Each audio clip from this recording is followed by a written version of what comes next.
पूछिए। भोजन में चावल का क्या महत्व है और किस टाइम खाना चाहिए? चावल का भोजन में क्या महत्व है? चावल खाइए सामान्य रूप से, परंतु ये हमारे साथ में विदुर जी वाला परंतु जुड़ा हुआ है। भीष्म पितामह चिढ़ जाते थे, फिर वही परंतु विदुर, तो याद आ गया होगा। तो परंतु ये देखना चाहिए कि आपके घुटनों में दर्द तो नहीं है, कमर में दर्द तो नहीं है, माताओं को वाइट डिस्चार्ज की प्रॉब्लम तो नहीं है, सर्वाइकल की समस्या तो नहीं है। अगर आप इन समस्याओं के रहते हुए चावल खाते हैं तो फिर आपके लिए वह ठीक नहीं है। अब हम क्या करते हैं कि कुछ लोग मांड उसका निकाल देते हैं चावल का। मांड हमारे लिए बहुत आवश्यक होता है, मांड हमारे लिए बहुत आवश्यक होता है, पौष्टिक होता है। हम ये सोचते हैं कि हमने चावल का मांड निकाल दिया, अब तो हम चावल खा ही सकते हैं, परंतु ऐसा नहीं है। आप अर्थराइटिस के रोग में चावल नहीं खा सकते। अगर आप चावल खाएंगे तो आपका रोग बढ़ेगा सिर्फ। यदि आपको स्वेलिंग आ रही है, शरीर में सूजन है, घुटनों में सूजन है या आपके फेस पर सूजन है, तो समझ जाइए कि आपकी किडनी का भी दोष आ गया है, या और आपके लीवर में भी, लीवर का फंक्शन पूरा काम नहीं कर रहा है। तो आपको चावल उस अवस्था में निषेध है, नहीं लेना चाहिए। और यदि आप स्वस्थ हैं, आपका पेट भी सही साफ रहता है, कोई शरीर में दर्द भी नहीं है, तो आप फिर चावल ले सकते हैं। चावल भी एक आहार है, चावल आप लीजिए, दाल के साथ में चावल का अच्छा महत्व है। और चावल बनाने का तरीका, ढंग, आप चावल में थोड़ी सी लौंग डालिए ताकि उसका दोष समाप्त हो। थोड़ी सी काली मिर्च भी डाल सकते हैं, दालचीनी डाल सकते हैं या तेज पत्ता, ऐसे डाल करके आप उसको और सुपाच्य और खाने योग्य बना सकते हैं, लेकिन अत्यधिक मसाले नहीं। तो ये इस तरह से आप चावल ले सकते हैं। और पूछिए, हो गया?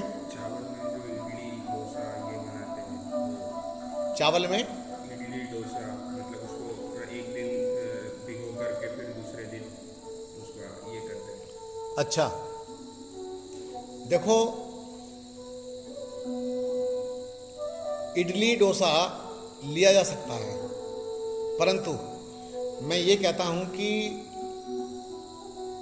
अधिकारी होने चाहिए खाने के पीने के। अधिकारी कौन है? स्वास्थ्य की दृष्टि से जो व्यक्ति परफेक्ट है, जो पचाने की क्षमता रखता है, वो इडली डोसा भी खाए, कोई आपत्ति नहीं है। लेकिन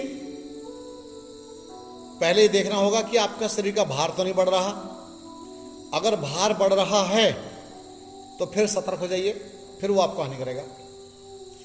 एक बात और देखिए कि जो इडली डोसा चावल आदि कई सारी चीजें लगातार ऐसे खाते हैं ना, उनका टमी बाहर आना शुरू हो जाता है।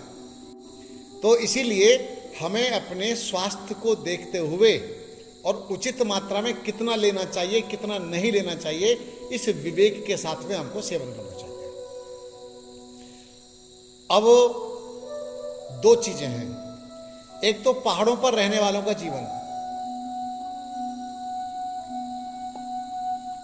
पहाड़ों पर जो अपना ठंड के क्षेत्र हैं, सर्दी वाले क्षेत्र, वहां के लोग और साउथ इंडिया, दक्षिण भारत के लोग, उन दोनों के वहां के टेम्परेचर में, क्लाइमेट में अंतर होता है। एक तरफ तो बहुत गर्मी होती है, एक तरफ बहुत ठंड होती है। चावल की पैदावार साउथ वालों के लिए ज्यादा महत्वपूर्ण है, महत्व रखती है, इसीलिए वे चावल अधिक खाते हैं। क्यों? चावल होता है ठंडा, ठंडा होने के नाते गर्म प्रदेश में वो चीज खाई जाएगी तो आपका संतुलन बना रहेगा। और अगर आप ठंडे प्रदेश में रह करके ठंडी चीजों को ज्यादा मात्रा में खा रहे हैं तो घुटने खराब कर बैठोगे और कई सारे दोष अपने अंदर आप बना बैठेंगे। तो इसीलिए हमारे भारत में जिन प्रांतों में, जिन क्षेत्रों में जिस फसल की, जिस चीज की पैदावार अत्यधिक मात्रा में होती है, अत्यधिक बोलता हूं, तो समझ लेना कि वहां के क्लाइमेट के हिसाब से वहां पर वो चीज उपयुक्त भी होगी।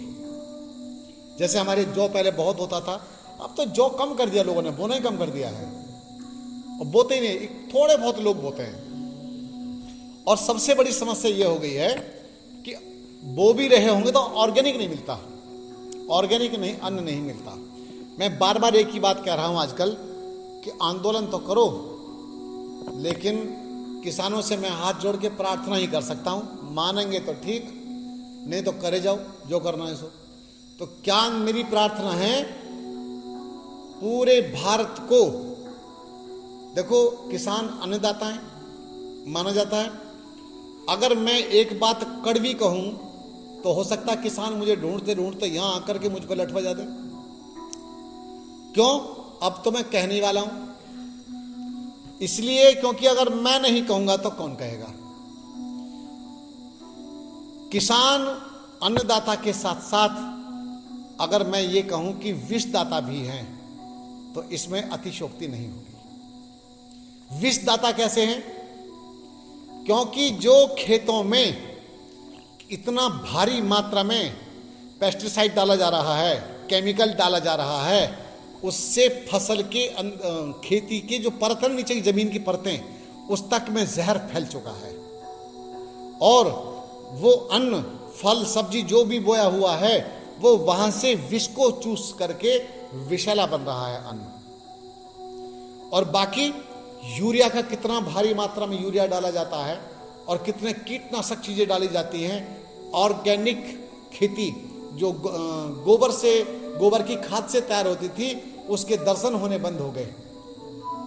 तो इसीलिए जो अन्न हमको मार रहा है, हमारी जनता दुखी है।